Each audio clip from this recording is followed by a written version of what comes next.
2009 with okay. Okay. I mean, I'm sorry. Go ahead. no problem. It's one of the community benefits agreement listed in our West Harlem Community Benefits Agreement, and the goal of this commitment was to provide shuttle service to Columbia students, but as well as community residents who are of a particular age or differently abled. And the goal was to provide shuttle transportation between the train station stops and the hospitals, both the medical hospital, the medical at the medical campus on 168th Street, and to Harlem Hospital, which is in Central Harlem, CB10. And so, if you look at the shuttle stops, and I know you all may have seen the schedule or the stops earlier, you'll see the stops kind of run along those points I just mentioned. This actually came about back in February when this committee invited the university to come and speak about the community shuttle and how it could be more accessible to residents, how we can make the signs more visible and get the word out. This was back in February 2023. My colleague Alexis came to you all and presented on the shuttle. And out of that meeting, it was determined that the signs need to be more visible. A lot of residents don't know about it. Some of the same sort of issues that we've always heard about the shuttle. This time around, we were able to go to work with DOT and our internal transportation team to uh, work on signage around those shuttle bus stops and find ways to make it more visible and more accessible to the West Harlem resident. And so it took a while, a long while, because there was some other paperwork and things to align. But we're at this point in the process now where these stops are being approved formally by DOT and will be more visible and more accessible to the community. And so, if I just want to sort of point out and provide some context for the board that this kind of came out of a growth of the conversation that you all had back in February 2023. And so, it's definitely taken a long time to get done, but we're happy to be at this point. Well, Phoebe, first of all, before she answers, this is not the first time that we've gone through this process. Long before 2023 that we had asked regarding about the bus stop. So now that Right, they're here and now, I want to know how going forward with DOT. So I'm looking forward to the answer. right. Again, I agree. It's been an ongoing issue in terms of signage for the bus stops and accessibility and visibility. So Okay, this was part correct. of the solution to that. So thank you all. Yeah. So Ms. Morales or your colleague can answer. Patrick is here representing the company, so Okay. he'll give his statement. Okay. Go ahead, Patrick. Thank you, Mr. So my apologies. I've submitted the following, but I'll be brief in that. My name is Patrick Condren, representative for Academy, the operator of the Columbia University shuttle bus system. And I'll open up by saying, Phoebe, thank you. I think the coordination has been very helpful in the history. And I applaud your efforts over the time to work with the community. I worked with a lot of the community boards across New York City in my lifetime, going back from the bus industry, lifelong. So I'm pleased to be here with you tonight to talk about this long-standing inter-campus bus shuttle system. Ms. Morales with me, Betsy, is in charge of the day-to-day service. I appreciate you being here as well. During recent years, we have coordinated with New York City DOT to establish and maintain bus stop utilization, the efficient and safe use of curbside access at designated locations such as the stops in Community Board 9. There are 17 stops. There's a typo here because it was different times. We understand that you have coordinated with the leadership at Columbia. This is a long-standing joint use with MTA at no parking zones for the 17 stops that are on the list given to you to use the friends on August 15th by the New York City DOT. We're the operator, and the stops listed here we've reviewed to find out there's, to our knowledge, they're all city bus stops with 2 no parking zones, and they are not being blocked up with scaffolding or Con Ed, et cetera, impediments at this time. The stops are listed in the letter addressed to the to CB9 until 15 from DOT, and the schedule is also on the website, which many of you have seen before, which I've got a copy here for the committee as well. The bus shuttle system has been operating for over 20 years, and in the last 12 years, 11 and a half, Academy is pleased and proud to be working with Columbia on this system. They actually operate many of the electric buses. It's the largest electric bus fleet in New York City today. And that's novel, and Columbia worked with us on doing that. As you may be aware, Academy is widely utilized in New York City since 1968. We're a private company here providing extensive bus operations with superior safety and operational focus on a daily basis and expertise.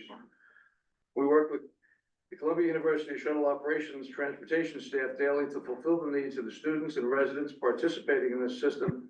And we're here today to maintain communication with the MTA, which we do on a regular basis, and to tell you about this smooth and safe operation and be available to answer any questions you may have.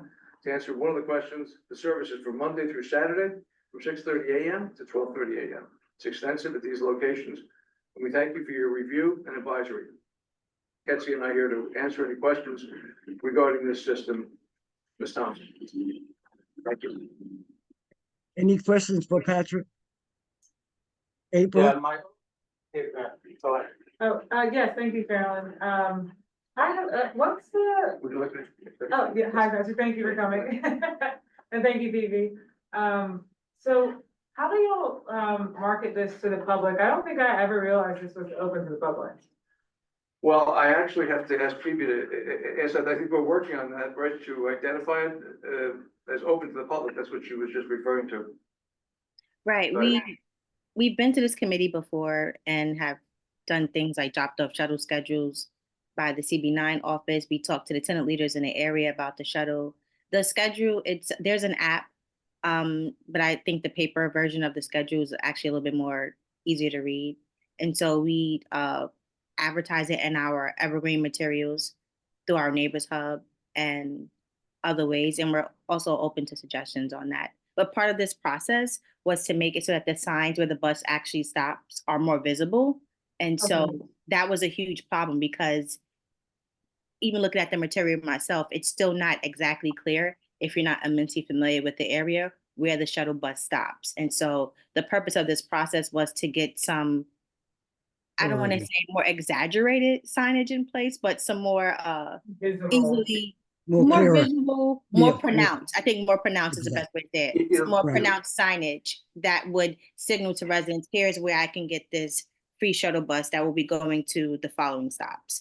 So I So, don't think, I see it in the neighborhood all the time, and I'm always like, where did that bus come from? Well, So- it'll be a tagline on these. That's why we're working with the city and processing, because we're the operator, to get the tagline put up there for the Columbia University shuttle. It will say under, MTA 4, or Manhattan Bus 4, et cetera, Manhattan M4 route, whatever route it might be. We are part of the system. This will identify it, and that'll help with letting people know. Perfect, thank you. So, in other words, they'll put a sign up under the MTA sign saying where these bus stops will be stopping Exactly. at.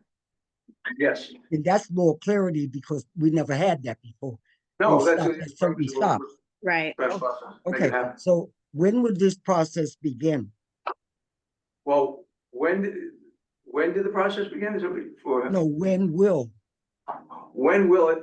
Well, following city DOT approval, we have Lyle on the phone here, they will process it for a certain number of days. After you, all the different community boards, which in this case is 6 in this northern end, go through the transportation committee review and full board recommendations. The city DOT will make the final assessment on whether this stop is better than that stop and maybe change 1 or 2. But we've actually worked with them, as Phoebe Okay. pointed out, with the last 7 or 8, 10 months with this one's better than the other one, and let's not have congestion on this corner. And we work with the MTA and trying to deal with that in the city DOT. Lyle, could you jump in, please, because you're part of the DOT process? Yeah, I guess just hold on, sorry. Okay. Yeah, just to elaborate on what Patrick was just saying, ideally, DOT's bus stop management division has been working with Columbia on potential stops in Northern Manhattan, not just in CB9, but in CBs 10, 11, and 12. They have, we've been going to all the community boards basically have the same conversation, with them.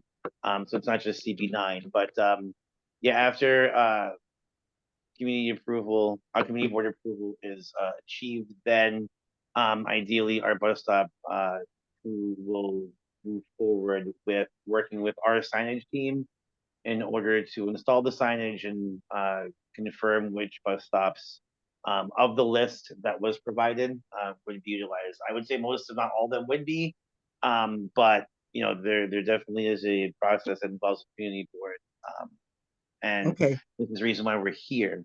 But yeah, to confirm, yes, we have been working with Columbia on this for a while, and this is the portion where we have the community weigh in on the suggested locations for these stuff. so where does MTA fit in? MTA is a contractor in New York, a state contractor here in New York City, and is under the bus stop management program as we are, which I went to sell Lyle. I spoke with Maria at length this afternoon. Maria Barber is the head of this, she and TJ, bus stop management. And the next step, they've actually pushed the Columbia stuff to the front of the line here because shuttle bus systems are being integrated now into the system for the identity processing you're asking for. The MTA has already been reviewed with New York City DOT on their review process prior to me being here to see it in front of you. So the time frame is what, 4 months, 5 months, what? There's a 45-day hearing period of recommendation, but they've extended it in the past, and Lyle's seen that in the past, but we expect that after your transportation committee review and your full board review, the city DOT will make the final call on it, which should be in implementation would be in line. Lyle, go ahead. I'm sorry. Will this Yeah, process be ready I have by for the November meeting? I'll say one more time, Carolyn. Sorry. Will this process be ready for the November transportation meeting? I don't think that we would move that quickly as far as say putting signage, you know, by the bus stops. Right. We could probably, I mean, depending on community board approval and when that's obtained, we might have an update ready in time for the November meeting, but that's again contingent on, you know, Well, where the. I will even consider December's meeting if that could work. Yeah, I would say December. Okay, doesn't have to be December, but with the committee's, you know, thoughts about it. Let me put it this way. Let me ask the committee: do they think December would be fair, or should we go further? I'll start with April, then Phoebe. April, your thoughts for I'm the sorry, December what? meeting? Oh, I think, well, first, I haven't seen the stops. I would like to review that if possible. Is that what your question was? Yeah. So if we could share that document with the committee, I think that'd be great. Oh, you haven't seen these? No, I didn't see the Oh, actual stop. It's just two sides. Bringing a lot of copies. yeah, we mailed a letter to the CB's office along with the map and the location. So you should have a copy of that. You know, if there are some readily available there. We did mail them. We did mail a letter to the board's office with that information. Now, just could you send it to me because I've been out of it for months, so I probably didn't see it. Sure. Okay, I can do it. No Right. problem.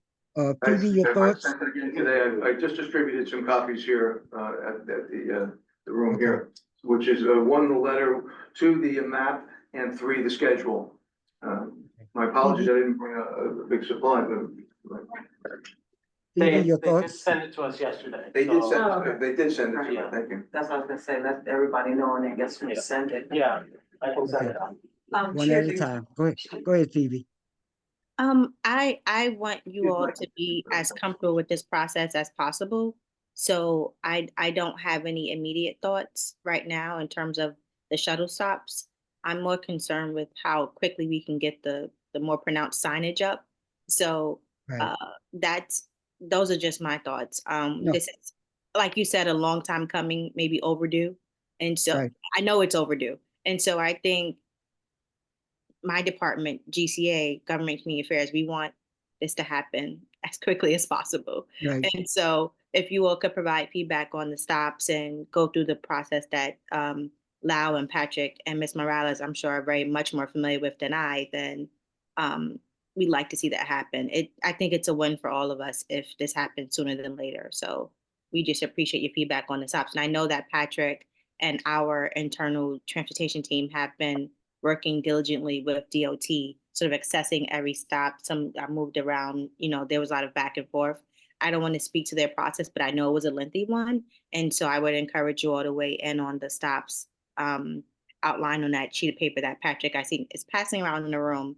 And we can make sure Utah has a copy and send it to everyone who needs to see it. But it'd be great to get the ball rolling because, as we know, with our Agreed. state agencies and university, there's lots of bureaucracy and paperwork. Right. So Exactly. the quicker So- we can get this done, the easier we'll be able to reap the benefits.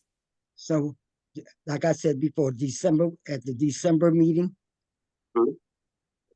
Patrick, Possible. Lau, is there a timeline that that should be mentioned here? You all would know better than me. I spoke with Maria, the head of this operation, the bus stop management operation, who deals with they have a backlog because they also oversee the bus stops of the MTA. So there's a lot of activity recently, and that they moved this nicely for us to the front of the line. And we are aware, so the timeline is sooner rather than later, but it does fall into a process that they have to go through themselves and how many people they can get out to review, which they've already done their reviews. So this is like the bit of the final step. And then once the final step is there, then they have to produce and make the signs and have them put up. And that's maybe a 30, 60-day program after that. But they're a very efficient, good operation, all of DOT, but in particular bus stop management. But they got a big whose hand challenge. was up? Carolyn, that's Mike. Michael. Michael has his Yes, hand. I got my hand up. I Michael? know Karen clearly see me, but, okay, Michael? so Patrick, I took a look at the distribution, and I know it's just a cursory glance, but I noticed, a lot of the routes are just exclusively on Broadway. And I understand that maybe perhaps there's more students that live there, but is there a chance that this could also expand to Amsterdam as well? The details of the exact route are determined based on coordination with three groups. One, Columbia, who's the contractor, and Greg and Miguel, we work with on running transportation services. Ourselves as the contractor, and then third, the bus stop management. So we can go here, but not here, or there's so many MTA buses coming in here, so we want you to go there. So it's a bit of a three-step process is what we work with to get there. We don't make the we don't create the routes with a contractor. Okay.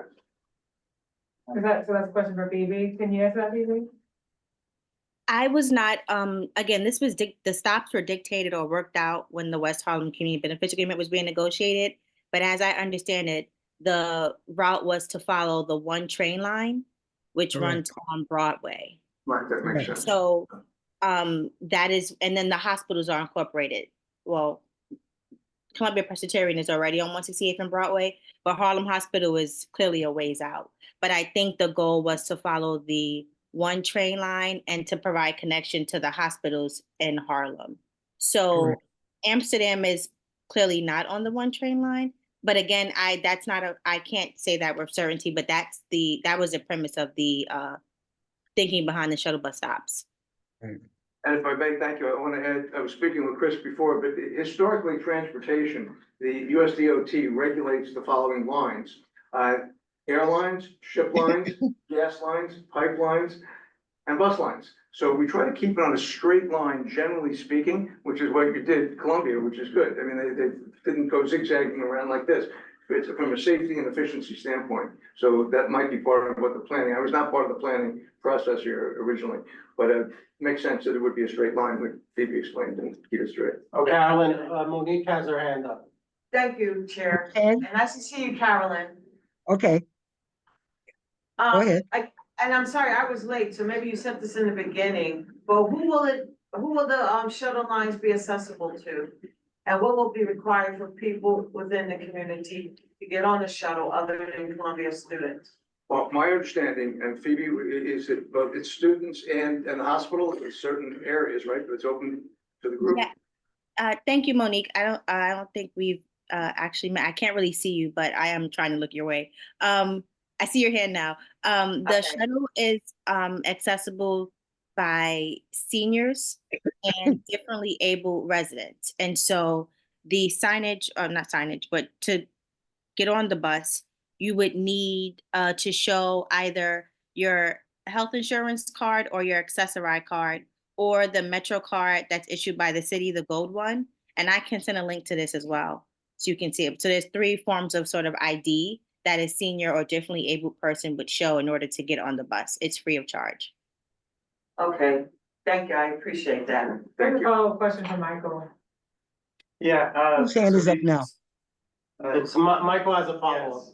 Go ahead. I'll speak a little louder so the camera rotates. Okay, so Phoebe, this might be a question for you. So I'm a Columbia student, and this is the first time I've heard of this program. I looked through my emails, I didn't see anything with the Academy bus.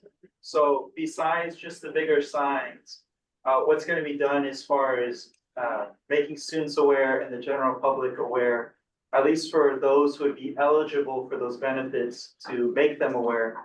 What are some of the plans and work to communicate, this valuable service? So I think I addressed this earlier in terms of how we promote the shuttle in the community, but definitely part of what we're doing here tonight in terms of getting more pronounced signage at the stops. We do put copies of the shuttle and a sort of guide to the shuttle. I believe after the last meeting back in February, there were some copies dropped off to the CB9 office. We'll be at CB10 next week to talk about this. We do communicate with a lot of the residential groups in the area, and we promote it in all of our evergreen material through the Neighbors Hub. As a student, I do not know how you would find out about the shuttle. I'm very public facing in my role. So maybe University Life or some other office on campus can help you as a student learn about the benefits available to you as a student. But in terms of the community outreach, I can speak to that, which I just did. Thank you, Stevie. Yeah, Chris Chris has his hand up, Carolyn. Two quick Solomon, questions. Yes, it's, Right. Chris has his hand up. go ahead, Solomon. I'll let you take it. Okay, go ahead, Chris. So, one question, will there be metrics? Will there be ridership information gathered?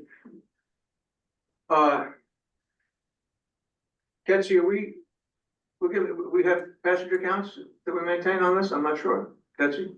Yes, we have a system that's installed in the buses. It's called Passio Go. And everyone that enters the bus has to scan their ID. Right. And, So that's- and the seniors and the ADA that do not have an ID, we could punch them manually. And so the passenger counts are Passio will give them to Columbia. And then just a quick second question, will the schedule be integrated, or is it possible to have it integrated into the MTA map or something like City Mapper? City map possibly, highly unlikely into the MTA map, although, but an ask, I deal with them, so we work together on a lot of things, but if it's not, part of the system, the MTA doesn't have it on their map. Okay. Solomon, I think Chair Edwards had a question, Carolyn. Victor. Yes, good evening, Carolyn, how are you? Oh, I'm getting there. Okay, sounds good. Question for Phoebe, maybe someone else can answer this question. Do we have an approximation how many people, non-students, are using the shuttle at the moment? I've asked people in the community and a lot of people don't know about it. And do your drivers, are they aware that seniors or people with disabilities can use it as well? That is a big thing. We asked in the past for signage at the bus stops, alerting people to that, and that was denied by MTA. But do we have any record of how many people that are non-students actually use the shuttle at this point? We don't have a record of who rides the bus because it's an ID that scans it, and Passio's working on that to differentiate who rides the bus. But also the buses have sign outside that elderly and ADA could ride the bus. Okay, all right, It's like a decal by the door when you enter, Oh, you no. enter the door. like on the actual outside of the bus. It says like Columbia Shuttle and then. Okay, I am often at 145th and Broadway, I live right in the area, I've seen the shuttle come and I've looked a few times, I haven't seen that. It's, So it's not visible to, and I know it's the shuttle, and I still don't see it. So I'm just saying, going forward, we probably need to do some more outreach so people know. I would ride it. I come down here, I would take it there, or the next, whatever the closest stop is. And I'm always advocating the use of the kiosk.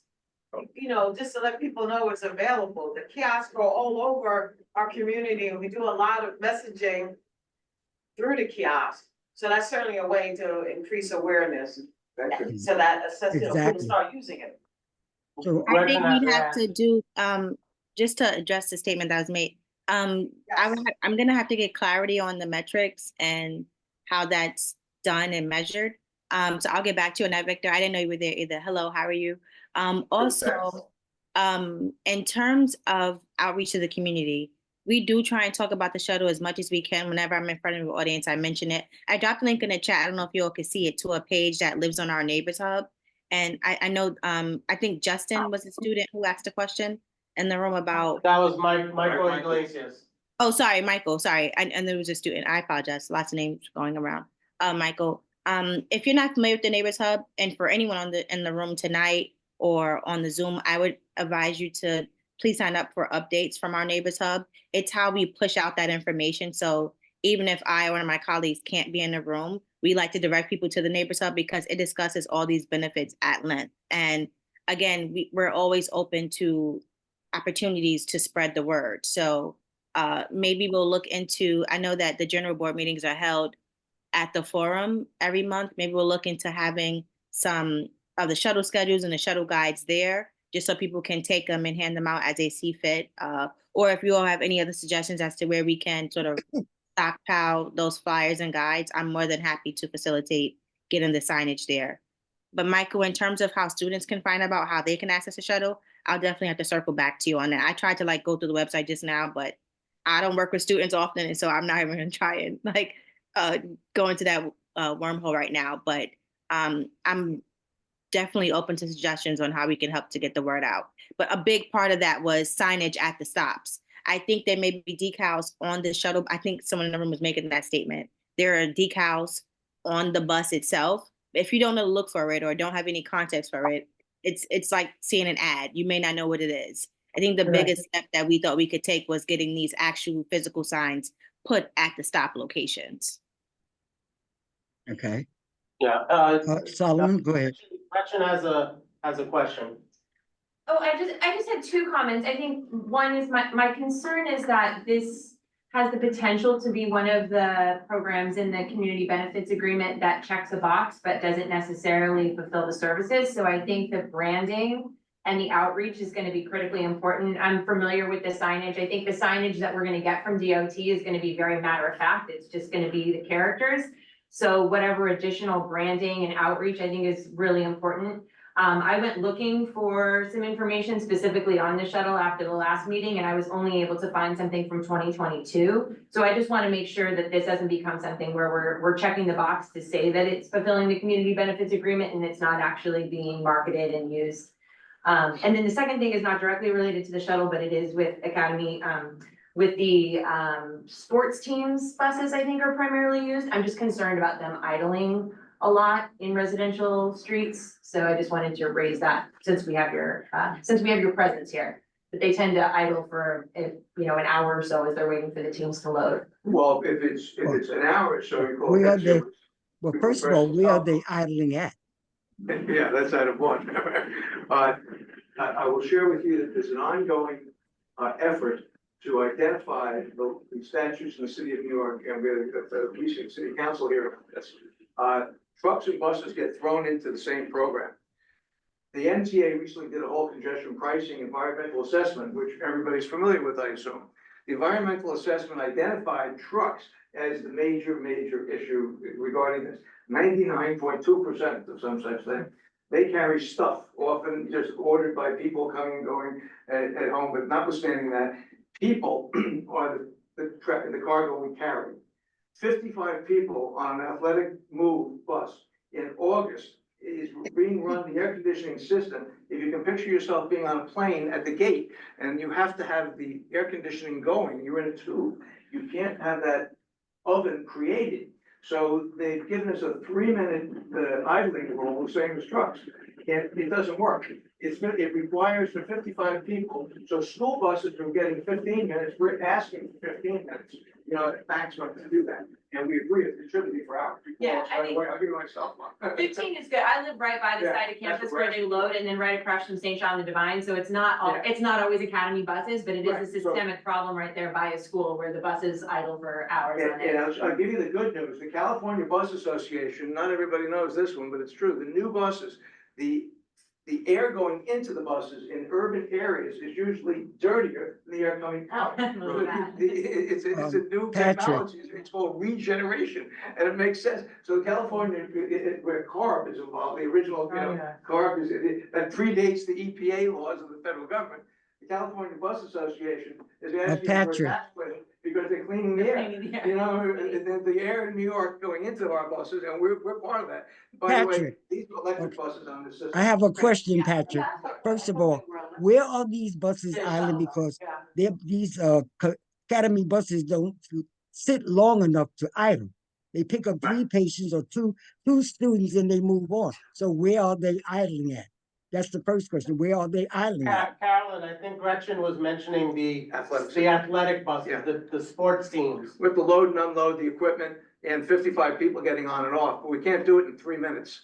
I And the current understand. rule for trucks is 3 minutes. So we're asking for an increase of 15 minutes because frankly, we get tickets for it.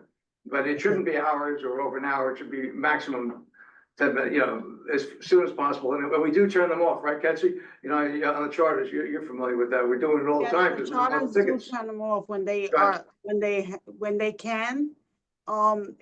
In spite of our buses, we run electric buses. Okay. We're going to move this meeting on and the committee will come back afterwards to take a vote, okay? Yeah, Caroline, can just I to let just, you know about the process, usually, the committee will take this under consideration. And then it moves to our executive board. Right. The executive board meets and then they decide whether it gets pushed to general board.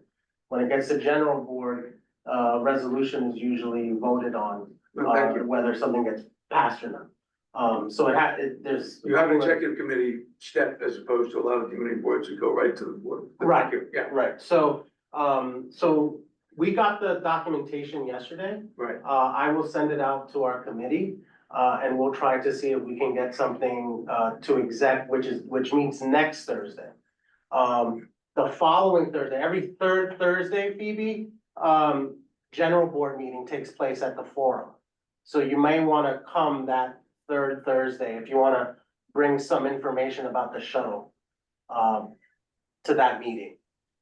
yeah, I I'm aware would- that the general board Agreed. meetings happen at the forum. Okay, great. I'm more than happy to drop some information off. I believe if you're talking about this month, we have some meetings scheduled with CB10 as well about the shuttle as well. But I'll get back to Okay. you with the date. And I think I can't remember the date offhand, but I will get back to you. But I will certainly take advantage of the opportunity to make sure there are flyers and guides there. And I believe Yeah. there are some in the office now because we try to keep some there. But I did want to respond to the other comment made by the right before this by the person in the denim jacket in the window. I'm sorry, I didn't catch the name. By Gretchen, yeah.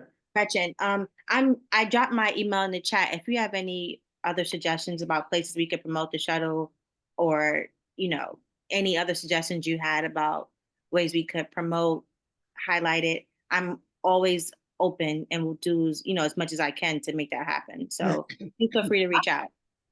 Great, great. Okay, anyone else, any other comments before we move on? Okay. Patrick, thank you very much for Thank you all joining. for having us. Phoebe, thank you. Patsy, thank you. My card, my cell phone number, Yeah. let them call. We're open. We're Okay. open. Thank you. Thank you all. Thank you. Nice to meet you. Thank you, Thank Patsy, you thank all. you, Phoebe. Thank you for attending. Of course, good to see you, Carolyn. I'm gonna follow up with you soon. Okay, Take Phoebe, care. Take care of Yeah, yourself. I will, call me anytime. I will. I'm gonna reach out to you tomorrow. Tomorrow's Friday. Yeah, I'll reach out to Is you. that your jacket? Yeah, I have a Okay. doctor's appointment in the morning, but call me at afternoon. Afternoon is fine. Afternoon is fine. Okay, fine, all right. Thank you, everyone. Bye bye. Bye-bye. Thank you. Thank Bye, you. Phoebe. What's the next presentation, Solomon? I don't think we have the 2-6 on, do we? Anyone from the 2-6? No, none of the precincts are there. The 30th was there. They had to leave. They were on a call. The 2-6 is not there, and PSA 6 is not there. All right. So I Okay. can reach out to them Monday So or next Tuesday. is Lyle then. Yeah, The next presentation is from Espen. it's Lyle, DOT. No, but we had 2 presentations. What's the second one? We don't have a second presentation. We had some new business. It was the Cherry Walk detour request. Oh, that's And at the end. That's at the end of the meeting. So I will bring up Lyle. Then I have Sandra Hung from the Cordial Bar. Let me bring her up before I bring up Lyle. Okay, Miss Hung, Hello, good evening. good evening. You hear about the Cordial Bar? Yes, thank you for having me tonight. Whenever you're ready, I'm ready to present. You can go ahead. I got your application yesterday, so it is coming up. It is Okay. coming up. Perfect. So tonight I'm here present with Mr. Eduardo Hernandez. He's the owner for Cordial Bar. So we're located at 3440 Broadway, store number 5. So we're here tonight because we're applying for a brand new on-premises beer and wine cider license with the State Liquor Authority. And also we're a brand new business, but we just recently finished the renovation and we just opened the establishment early this week. It's a brand new establishment. We only seats about 44 people indoors, and there is a commercial kitchen. We're only proposing only background music for every day. And I would like to pass the floor with Mr. Eduardo. He would like to kind of go over his proposed hour operation. So, for all the board members to hear about. Eduardo? Is this a restaurant as well? Bar and restaurant? Yeah, It's bar and restaurant. yes, the bar and restaurant is the kitchen and the bar is all together. It's a small place. So we want to bring to the neighborhood different choices for the people that live here. And we hopefully you guys can approve us for the license. It's for the liquor license. Wine and beer. Okay, so well, like I said, I got it yesterday. We approved it. We just have to wait for SLA. Yeah. It was yeah, approved so by the just precinct. so you guys are aware, we spoke, Officer Stumer just showed up, Carolyn. Right. So They Carolyn did and I spoke to Officer Stumer yesterday about this. And this location is on between 140th and 141st Street and Broadway. I believe it's a little bit south of the ROKC, if you guys know where that is. And I think the cigar bar is on the corner of that block. And I think it's the La Perla Negra, is it? Yeah, yeah. Is next to it. And Teolitos and Wingstop. Right, yes, Wingstop is on the other end of the block. Right, So, exactly. Yeah, I know where it's at. I know where it's at. But the precinct did approve it yesterday. Yeah. So any comments on that, Mr. Officer Schumer? No? He there's has no- thumbs up. There's no problem with that establishment. Okay, we have As a of the question from 30th the precinct. chair, Carolyn. What happened? Victor has a question. Oh, go ahead, Victor. Question- Yeah, question to the owners. Will you be allowing hookah in your premises? No hookah. No hookah. No. Okay. Because health department do not allow hookah to be on premises. The owners is aware about that. All right, and I ask because I see it in many places that it's not allowed. I just want to make that clear from the beginning. Oh, Because Victor, we don't have a Vic- permit. I mean, there's no permit for it. A right, lot of right, people are Okay. doing this illegally. Exactly. right. Thank you. Thanks, Victor. That's a very important question because some places do have the permit for it. So I'm Yes. glad you brought that up. Are there any other questions for Ms. Hung? Any other questions from the committee about cordial? Well, one thing I would say, Eduardo and Sandra, one of the things that we get, that we hear back from people of the community is regarding noise. Especially if you're playing loud music late at night, just, keep that under consideration. Especially because you're on the lower level of an apartment building there, try to keep noise to a minimum. You know, I know Officer Stumer doesn't like going out on noise complaints. And we unfortunately get a lot of them in this area. Yeah, So and I'll I'm- say, and I'll add to that too, like I know ROKC often has like long waits and everything, so folks will congregate outside of that restaurant, so just keep that in mind too. That's been a problem. I think the most important question is, what are their hours? That's number one before we can talk about music. What are the hours of the restaurant? Eduardo, would you like to go over your hours of operation? Did you for- want to propose? For the hours, during the morning, we are gonna be a coffee shop where people can come and work here on the computers. And Right. then for dinner, we are thinking to open for dinner from 5 to midnight from Sunday to Wednesday. And we would like to open from on Thursday, Fridays, and Saturdays from 5 p.m. to 4 a.m. But we're not Okay. gonna play loud music. It's gonna be like very quiet. We want more like a little lounge at night for people Thursday- you can come and Thursday have and a Friday, you want 4 a.m.? I'm sorry? You said Thursday and Friday, 4 a.m.? Thursday, Friday, and Saturday. Tuesday, Thursday. I think that's a bit much, okay? You might have to cut them hours down. Okay. You can do, Are you having any security on site, Eduardo? No, because we are not playing live music. We are not. We try to make the place a little more like a upscale place. So we are not playing anything loud. We. I'm talking about security. I'm sorry. Are you gonna have security? Are you gonna have a bouncer? No, because we're gonna be more like a wine bar. So I don't. When we apply for the health department, they also ask if we're gonna have bouncer, and for the license that we apply, we not require the bouncer. all right, so you want from 4 o'clock, you're not serving food till 4 a.m. in the morning. But I don't think we're gonna be open until 4 a.m.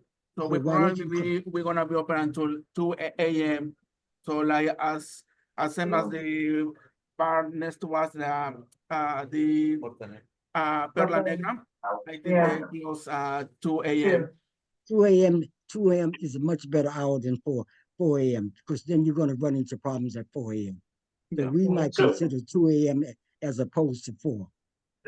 So I glanced at the DOB website, and there actually are some noise complaints related to the businesses on that block. And they're all Well, they That come has under, that's not coming from my stat when I go into it. It has nothing to do with Cordial Restaurant. It has the other no, it restaurants. comes in from the other establishments that are also on that block. Right, yeah. But So, we're I talking think about it's just they're- Cordial. Right, Cordial has no issues as of now. Well, they don't exist yet, right? Yeah, so they have no issues. So my question, Yeah. it goes back 2 a.m. to Cordial, which is a much better fit, okay, than 4 a.m. The excessive noise impact does change the quality of life. So 2 a.m. is a better fit than 4 a.m.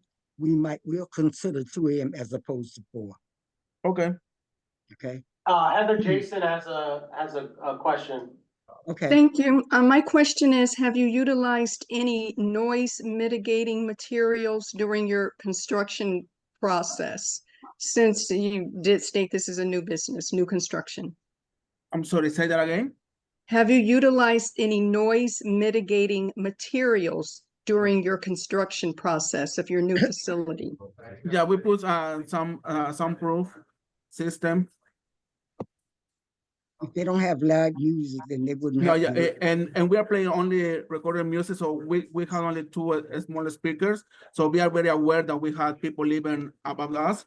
So we don't wanna make It's noise for recorded the. music. Right? It's also the talking, so that's why people we are, can't stop that, residents are Heather. above.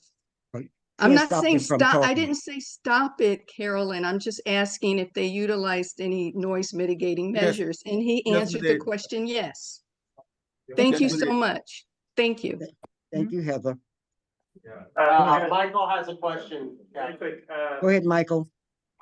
for Cordial Bar, so when you guys stop serving food, would you guys remove the tables and chairs? So it'd be more like a dance floor, or is it just? No. It's very small places, only 600 square feet, and we have tables, so it's no dancing, no nothing like that. It's more like just people that can come and have a glass of wine, have some dinner, and that's it. So it's not dancing allowed. Okay. What kind of And food are you no serving? live music. No. Right. What kind of food are you serving? We're gonna serve American food. It's gonna be all mixed. It's gonna be like a mix of Mexican, American tapas. It's more like a tapas bar. Okay.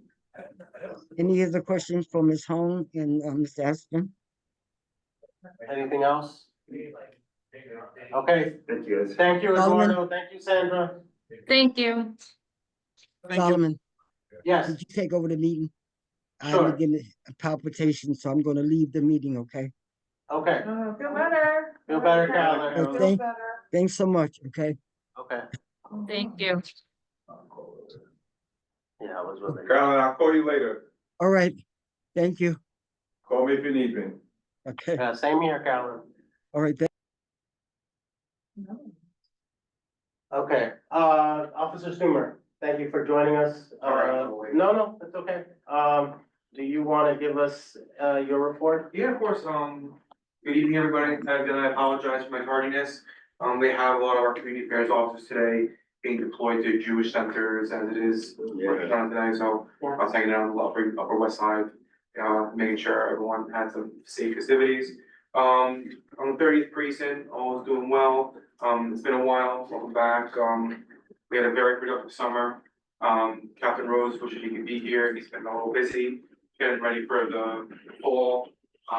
We've had, I don't know if everyone saw, the biggest complaint, especially from this committee and MCB9, the removal of the newsstand from 137th Street and Broadway. I don't know if you guys talked about it already, but I'm gonna take a little credit for that one.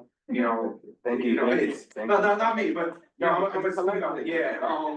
It was definitely a much needed thing I need to get rid of over there. It was serving no purpose to the community, and if anything, making the drug dealing and illegal sale there 10 times worse. So we're very, very happy with, the removal of that.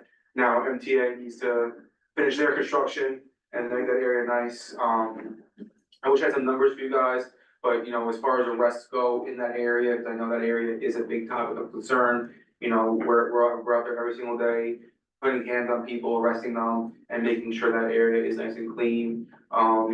We're starting to see that some of the people who are kicking out of the park are moving, outside areas, 12th Avenue, Jacob Ship Playground on Amsterdam. So we're making sure that it's not just pushing away the issue, we're attacking the issue. We're working with the Parks Department right now to focus our attention on Jacob Ship Playgrounds and that park there. That's been a homeless condition since I've been a cop in the 305 years ago. So we want to make sure that it doesn't continue to be a problem there. We also want to say thank you, West Harlem Development Corporation, as well as CB9. We had a really, really successful backpack giveaway in Montefiore Park. We gave away close to 500 backpacks to kids in the community, so it was really, really good time. Otherwise, that's all I got. Anyone have any questions, concerns? Any trends recently in terms of crime that you've seen in the district? We're very fortunate that this area, nothing of real concern. The only thing that I would say is a citywide issue that's been, it comes and goes, it's moped related crimes. People on mopeds stealing stuff, chain snatching. This area, 2630, we haven't been immune from it. But I will say, in retrospect, there are other precincts that are doing far, far worse.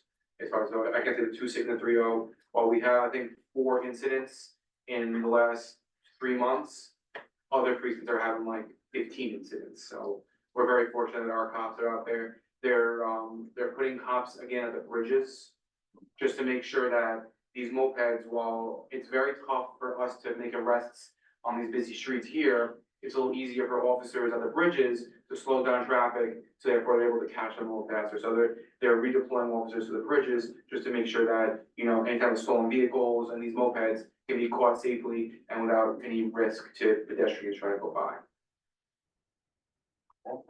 Michael? I know this question might be more targeted towards the 26th precinct, but what are the plans the police are coming up with as far as Monday, October 7th? So, I'm sure everyone knows October 7th is the 1 year anniversary of the attacks in Israel. We have a very robust system in place to deal with everything from protests to demonstrations.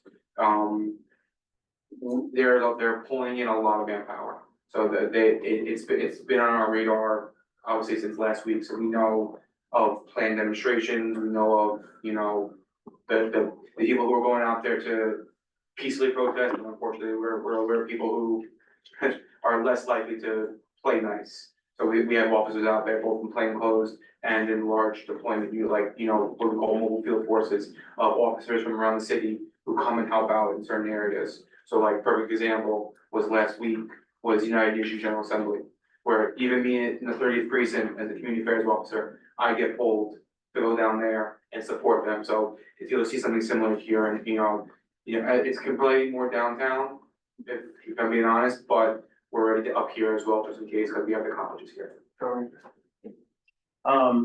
Anyone else have anything? I did hear from, a couple people in the neighborhood about the billiards place.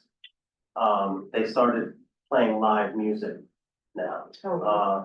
I know that billiards was, referenced to Cure, and then Cure kind of got, I don't know what, decommissioned, you wanna call it? That's put it nicely. And, so I was just wondering if there's any follow-up that, the 3O can do. I can definitely look into it. I'll be honest, I haven't seen anything as far as, on my end, but obviously we'll definitely send some people over there, just see what's going on, put eyes on it, and see what, if they are back up again, we'll make sure it's dealt with right away, so therefore, we're not playing this 6 month to 8 month long-term stuff. Yeah, usually the activity that, from what I'm told, is on the weekends. Weekends, okay. Late at night, I've been told that some tenants actually left the building because it just kept happening. Yeah. And it seems like, they complained to the landlord hasn't done anything, and it seems like the landlord wants them to leave. Yeah. So that they can, renovate the apartments and then rent them out at market. I will say, at least I can speak on my end, that the amount of 311 complaints we do get over there has dramatically decreased. For whatever reason, people moving out, the issue being mitigated. It used to be at historic levels. Now, I'll be honest, I'm pretty up on our 311s, and I haven't seen too many, but I'll definitely do follow up with you guys next month and see what's going on there, and if any action is needed to be taken. Okay. Thank you. Yes, Fred. Hi, I'm new to this committee. My name is Gretchen, and I know this is not directly in your purview, and I've already talked to, the 2-6 is very aware about this, but one of my primary concerns and why I wanted to be on this committee is, truck enforcement on our streets. And I've noticed that the 2-6 and the 3-0 have not issued a single oversized, overlength, overweight, or truck route summons moving violation, this entire year through July, which is the last time that the data is available. And this kind of goes to DOT, because DOT can also enforce that, but the oversized trucks, especially the 53-foot tractor trailers, are illegal on every New York City street, single New York City street, and they are barreling up and down Amsterdam all day long, and they're incredibly dangerous. So I know you don't have an answer right now, but I just want to sort of let you know that that's definitely on my radar, something I'd love to see someone put on. I can definitely explain a little why, a summons like that it's a very specialized summons. So a summons like that, you need certain tools that normal patrol officers don't have. Like what? So they have weights, they have certain measurements that go along with those type of large trucks. Right, Just but so- like, ju- oh, sorry, go ahead. Just so those summonses that are written are prosecuted. Right. Because similar to I can see a car driving by right now with a window tint. Right, Everybody in this room could see a car with a window tint and say, that's a window tint. Window tints are illegal. Especially on the front windshield. right. If I don't use a physical, window tint measuring tool, the summons, if issued and fought, will be automatically thrown out. Right. So when it comes to specialized summons like that, because at the end of that is a very specialized and very particular summonses, there are a lot more tools, a lot more training that has to go into it. our patrol officers, the cops answer 911 calls, do not have those trainings. That's not an excuse. Right. And I'm not defending that, but I'm just trying to elaborate as to why. We can definitely put in requests for our highway officers who have the training and have the tools to be able to write those summonses and get them prosecuted effectively. Because, we don't wanna write summonses that aren't effective. Right. But it's gonna waste everyone's time. Yes and no, I think it's not necessarily a waste of time if people know they're gonna be caught, if a certain percentage of them are gonna be thrown out, that's like. I guess my specific point, it was just to use an example, is the 53-foot tractor trailers literally say 53 feet on the side of them, so that. I know the overweight ones and some of the overheight ones are a little bit more complicated, but I think when there's a general, when there's a general acceptance that something is not gonna be enforced, then that law ends up, the breakage of that law ends up becoming pervasive, so. What areas in particular? Amsterdam and Broadway? for? Amsterdam or Broadway, yeah. I definitely have it. I mean, you can stand there and I could probably count 53-foot tractor, at least 10 of them that'll go by in an hour. And they also tend to be noisy and to the gentleman's comment before, very polluting and stuff. So 53 feet is the max length? No, so it's 55 feet bumper to bumper, and so automatically every 53-foot tractor trailer is by default gonna be overweight or oversized. And then almost all 48s are as well, because the cab length is so big. But if it has a short cab and it's a 48, they can kind of get under it, and like that's incredibly specific. But it's just one of those things where it really got out of hand during COVID. You didn't see it so much before, and I know like we all wanted our toilet paper at the store and all that kind of stuff. But now it's just become the norm, and I watched a truck take 7 light cycles to try and make a turn and then back up all the city buses behind it, because these streets aren't designed to accommodate trucks that can make those turns. So. I mean, I've seen that, now that you mentioned on St. Nicholas Avenue too. 145th and St. Nicholas, coming over the bridge, and you're right, making that turn. The button's on it. You're literally, because that's a 4-way traffic, everything gets backed up and stopped. So, Or yeah. they commonly go up on the sidewalk in order to be able to clear the turn or It's kind whatever. of crazy, so yeah, you're making a very good point. And again, I'm not trying to say that we need to cuff them up and send them to jail or anything no, like of that, course, but if you make their day inconvenient and write the summons, word gets around. That's true. So tractor trailers that size, how would they transport, say, from the bridge to Lower Manhattan? Or shouldn't they be on the? It should basically be 39. Yeah, I don't have anything. they have to go on the truck route as well, but enforcing the truck route is a whole different story, that's another thing that summons have been written on, but the big ones are really obvious, because like I said, 90% of the time, it just says 53 on the side of it, so they're giving it away, but. Go ahead. Edwin, go ahead. Thank you. We passed a resolution about this in the Health and Environmental Committee about 1.5 years ago. And, it's sad to say that we have not seen improvement in the community when you talk about commercial vehicles. DOT is very clear as to the commercial vehicle, where they can park, and they shall not be parking in residential area. And it says specifically, you can just Google this right now, DOT and overnight parking for commercial trucks. 10 to 5 a.m., they should not be in any commercial street. They should be getting ticket right away. If you have a commercial plate and you're parking in the community, you should be getting a ticket. Folks, they forget that this has a tremendous impact on people's health. Just because you cannot see in our eyes does not have the capability to look at an infrared video and see the impact that it has on people's health. This is a serious problem. And I hope that the NYPD will start ticketing these folks so they can go and park in depots. This is why the city has special places for this. Remember that we had everybody here, going up in war about the truck depot down on the east side. Well, we have a truck depot in our community. I will take the officer right now, walking behind City College. You'll see trucks parked behind there every single night that happens. Okay. Thank you, Edwin. Thank you, Edwin. Anybody else? Yeah. No, sorry. I wanted to go back to the moped issue.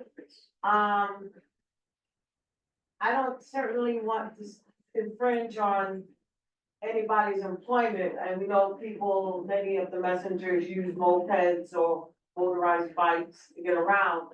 My concern goes to the mopeds riding full speed on the sidewalk. And, you know, the concern for seniors, and even myself, you know, being hit by a moped.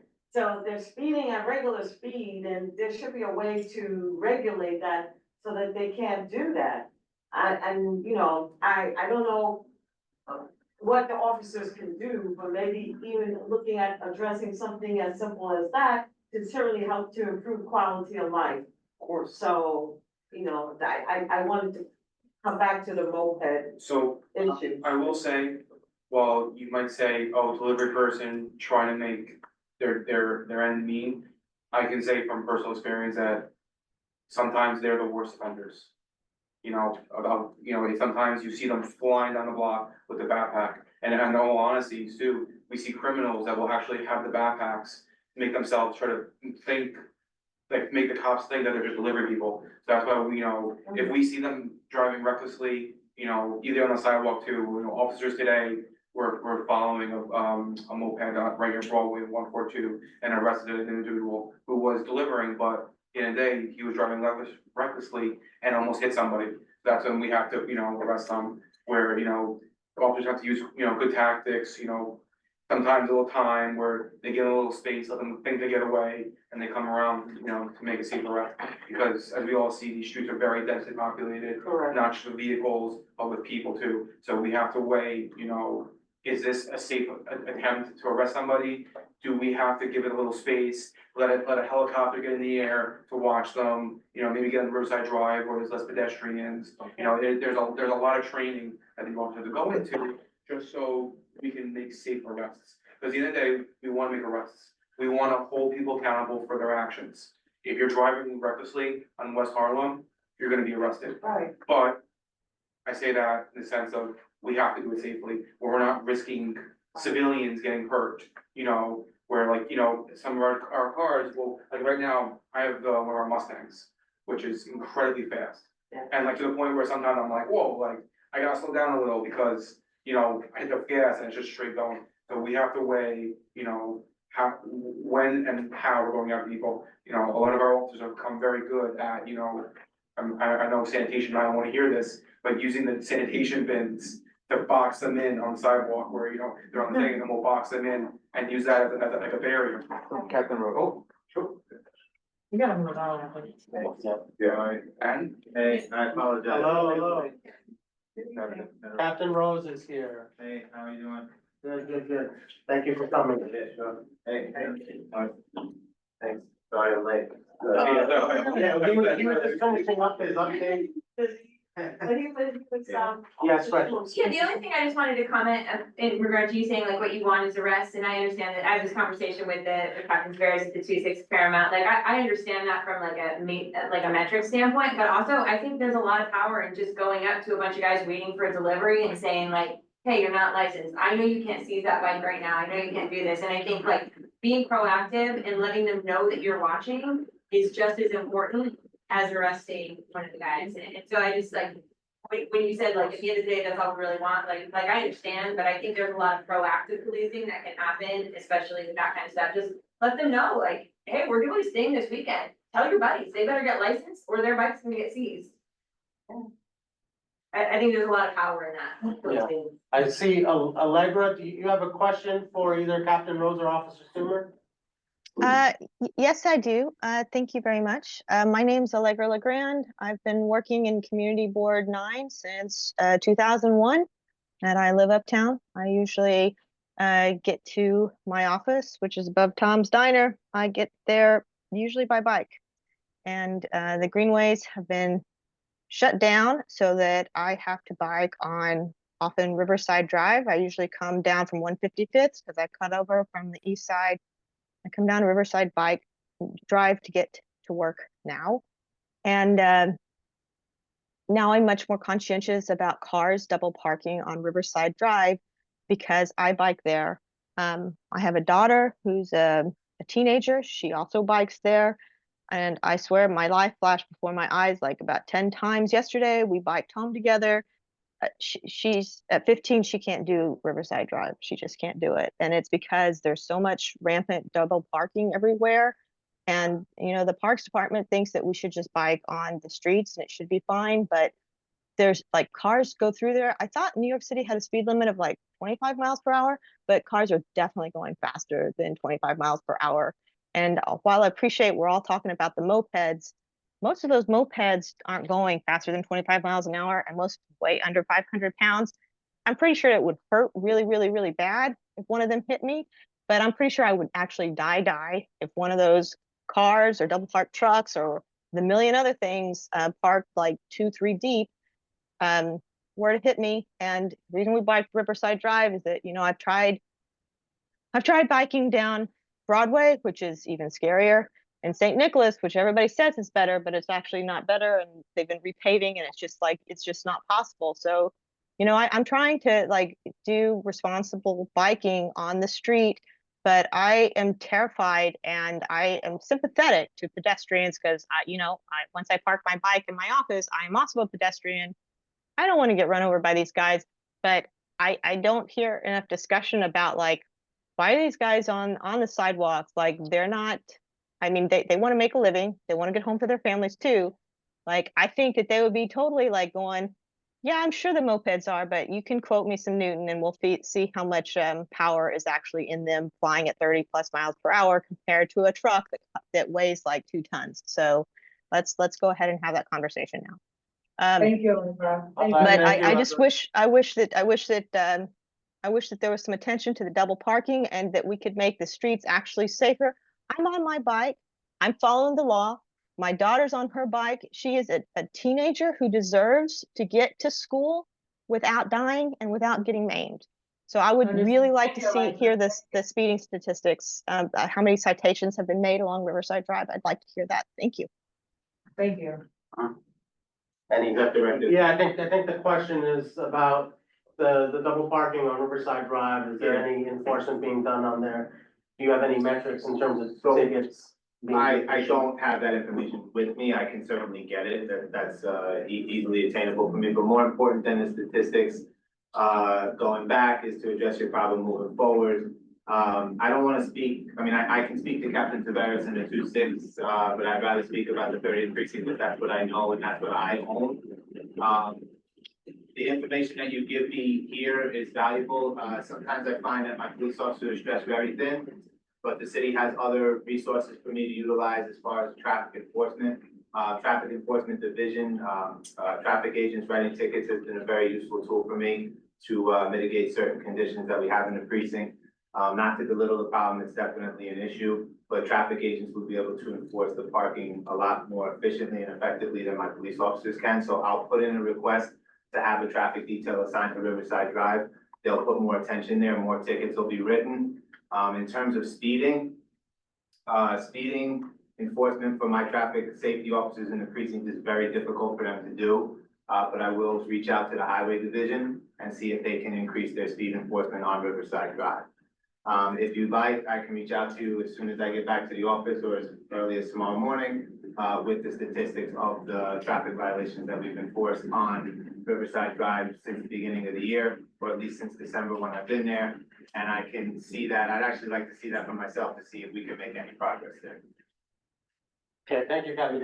And to Allegra's point, I think it might be interesting too, because that detour just went into effect on Monday. And so, especially like south into 2-6, to maybe have some additional presence there to train drivers or retrain drivers, because there's gonna be a lot more cyclists there. Yeah, I mean, I didn't mean to like say I don't want to deal with it. No, you get that, yeah. But if I put in a request for traffic enforcement, it's gonna be for the whole span, so it'll cover both precincts, and I'll just give Captain Tavares the heads up. Love it. Thank you. Thank you. Thank you. Ira has his hand raised. Yes, Ira. Ira, can you hear us, Ira? You're muted and your hand is raised. Okay, now I think it's clear. You should be able to hear me. The problem may not be so much as speeding as road rage. A lot during rush hour, northbound at say 6 o'clock, 5:30. A lot going up Riverside Drive, but north of trying to think 120th. Yeah, no, lower than that. Anyway, the uphill section, there's parks, there's trucks double parked there. Double parked trucks make a pinch point. So if you're on a bike, you have to go out and essentially take the lane where other drivers are trying to get through, they're trying to get home. If there's an empty space in front of you, they whip around you and take that space real fast. So it's very scary. I mean, I really want to avoid that. I prefer driving when there's no one on the road. Riverside Drive is 2 lanes, but the combination of road rage and the urge to get home fast just makes drivers nuts. It's very scary. That's all I have to Thank you, say. Ira. Thanks for your comment, Ira. Thank you. Okay, we have to move on because we still have a lot to go through on the agenda. Yeah. Captain Rose, thank you. Officer Stewart, thank you. Appreciate it. Thank you. Thank you. Thank you for coming. Lyle, you're still on? I'm still here. Okay, sorry to keep you waiting. Lyle, go ahead. Any updates for us? Quickly, regarding our milling and resurfacing schedule, just to advise, we are wrapping up for the season. Our crews are currently in Midtown. As I mentioned before, if there are locations where you feel that DOT should mill and resurface and you're able to do so, pending barring any utility work in the area, just let us know, and we can try to add that to a future list for repairs. I think it was mentioned earlier, but just to reiterate if it wasn't, the newsstand on 136th Street has been removed, one on Broadway by Montefiore Park. That was as of this past Tuesday. The contractor will work with the MTA to schedule the demolition of the foundation pad as well as the sidewalk restoration. If DOT gets wind of that information, we'll pass it along to you. I saw a few things on the agenda, just very quickly, just touch base. One regarding 145th Street in St. Nicholas. I know this has been topic of conversation at a few of the committee meetings recently. I made the board aware that I'm in the process of trying to schedule a site visit for the stretch of St. Nicholas, I believe it's 141st, 147th Streets. There's a lot of curbside activity, both legal and illegal, that goes on around there. DOT's received a couple of requests to review the area, so I'm trying to put something on the calendar hopefully before the end of this month. I'm just trying to confirm with my colleagues on my end what their schedules look like. When that's been done, I will be reaching out to the board to schedule something for St. Nicholas for 145th. And I think Cherry Walk was also mentioned as far as a bike detour. Just very quickly, I guess, as far as just the premise behind that, more or less. I know the Parks Department has been working on the Greenway. There's currently some construction on the Hudson River Greenway. So the detour has been done to basically extend from 125th Street, which includes parts of Broadway, Claremont, Tiemann Place and Riverside Drive, down to around 100th Street. If I'm not mistaken, I think the detour is supposed to last at least for another few months. I don't have a specific timeline, but parks should be able to verify the information. If I do get an official timeline from them, or if the information comes along on my end, I'll pass it along to the board so that you all are aware. And that's it for me, unless there are any questions. Okay, I know you brought up the Cherry Park, Cherry Walk, detour. Ira, did you want to explain that kind of the detour request that you had, just so that everyone's on the same page here?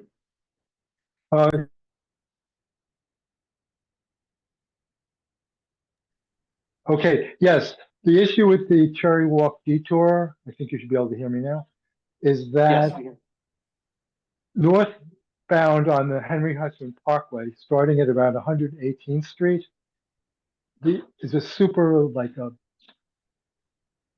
a 12 block exit ramp, 2 lanes. I don't know why it's 2 lanes. There's probably about 10 cars at 125th Street where it ends. And there's no reason why one of those lanes could be used for bicyclists as part of the detour. After the detour, you may want to consider keeping it open to low-speed vehicles because the New York City Parks Department and Riverside Parks Conservancy can use that as a way to get from Riverside Park below the 119th Street tennis courts to the northern part of Riverside Park without having to deal with Riverside Drive. And they often take that route in their gators and in their gems and whatever they're using. But so in addition to being used as a detour, to a safe way for bicyclists to travel, it can be used also by New York City agencies and private public organizations to get into the northern park or out of the northern park, whichever way. That's the gist of it. okay, thank you, Ira. And Welcome. Lyle, you said DOT is gonna do a walkthrough with parks to review that? Oh, no. We've been we've been working with parks in order to determine the detour for the greenway while construction is going on. I didn't get a chance to hear exactly where the suggested location was. If that could be repeated again. Sure. I can send you Ira's email. So Ira Okay. emailed the board just so you can have a better yes. understanding. Yes, I'll send it. I'll actually copy Lyle on this because I neglected to copy him. I should have copied him. I just sent the email to Edward Pinkar Jr. Okay. I didn't copy Lyle. Okay. Okay, I can. thank you, Ira. Yeah, if you forward that to him, that'd be great. I will Sure. do that. Yeah. Okay. Yeah, okay, I have, Victor has a question as well as Gretchen, so Victor, go ahead. Hey, Lyle, how are you? Good. How are you? I know your evening wouldn't be complete unless I asked you something, so I'm gonna ask you something. The possible application from City College to close off Common Avenue between 135 and 140. There's a lot of pushback already in the community about that because of parking and just access. Right now, that road is closed from 8 AM to 6 PM. And on the terrace, St. Nicholas Terrace, on the east side of the street, from the same street between 135 and 140, no parking except City College cars. So parking is already limited. So to now take that Common Avenue and make it a plaza, people have, gotten wind of this and really have pushed back. Okay. What is there a status of it? What's going on with it? Yeah, I haven't seen anything. I haven't seen any formal applications or requests from the City College for any plaza on Convent. As far as I know, I think I responded to the board. I think you had sent an email about this a little while ago, you and Solomon. Yes. My suggestion would be to reach out to City College, just to get specifics. I'm not sure if anybody has reached out to them yet, but at least from DOT's angle, we haven't received any formal requests, or I haven't been a part of any conversations, as far as requests for a plaza on Convent. There may be some, like I said, I wouldn't, I'm not privy to those. But I don't have any information as far as, a potential plaza. There might be, like, I don't know. But as of now, what I can say is that there hasn't been a formal request by City College for a plaza on Convent.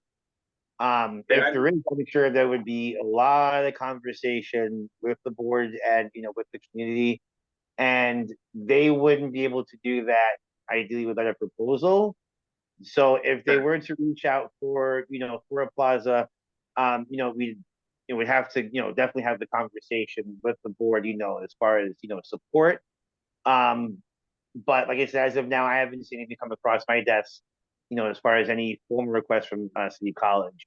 Like I said, I think it might be a good idea to have some informal conversations with them, just to kind of, see what they're thinking. Yeah. But like I said, I haven't been privy to any conversations on my end as far as, so I don't really know what they're thinking, but nothing on my end as far as requests. I will let you know if I do. Let me cut you short. So just to bring you up to date, I met with the city college president this Monday. Okay. And he said he has put in a request for the plaza. He's looking for people. I told him that we'd like to have a public hearing or at least a town hall meeting before they move forward, because there is a lot of concern regarding this. So maybe it hasn't come to your desk as of yet, but they're looking to move forward with it. And like I said, there's been a lot of pushback. I guess the word got out. I've gotten calls. People stopped me on the street, emails. I think the word got out because it was released on patch. Oh. So That that's where it got, okay. that's where the mainstream, so to speak. Got Okay. it. All right. So we would have to have, you said go to move this forward. There have to be a lot of conversations and we would be consulted, correct? Absolutely. We wouldn't just plop a plaza in without at least having some sort of conversation, or at least having a pilot program in place at first. But I can reach back on my end to see if there are things that move forward. But that's news to me as far as City College, at least making a formal request. But yeah, as information comes, I can definitely pass it along to you. But yeah, thanks for letting me know. I wasn't aware of that either. So thanks. Gotcha. Thank you. Gretchen had a question. Go ahead. Hey Lyle, it's Gretchen Keneally. I was just curious, I've looked high and low for any details on what the Cherry Walk project entails. Mm-hmm. And I can't find anything. Do you have any information on what the scope is? What? I don't have the specifics. 6 months later, what are we gonna get? Yeah, I know. I know the Parks Department. I'll see what I can find out from Parks. As far as what their overall plan is for the Greenway, at least in CB9. I know that there have been some issues with the Greenway. And CB12 as well as CB9 recently. I'm not really sure of the specifics, but I guess I can definitely reach out to Parks to see if I can get some more information, and I can pass it along to you and to the board. If you can, give me your email address, I can definitely, we can stay in contact if that works. Yeah, perfect. Thank you. No problem. Okay, Heather, did you have a question or a comment? Oh, yeah, my question is in the chat. Lyle, can you see my question in the chat? Regarding the APS being installed? Yes. Let's see.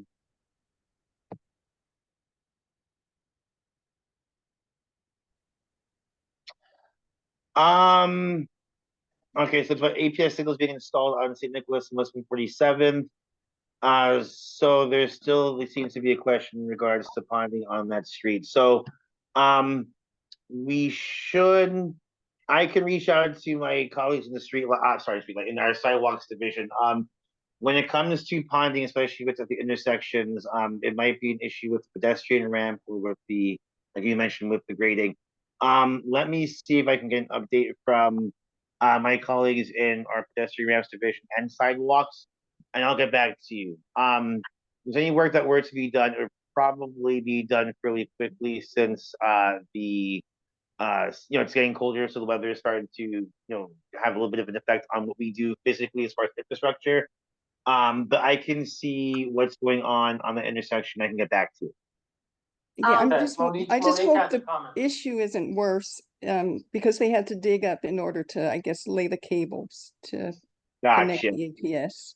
Okay, yeah, I can see if there's any I just additional. wanted you to be aware because we've been bringing this issue up, and now in this week they are right now in the process of installing the APS. Okay.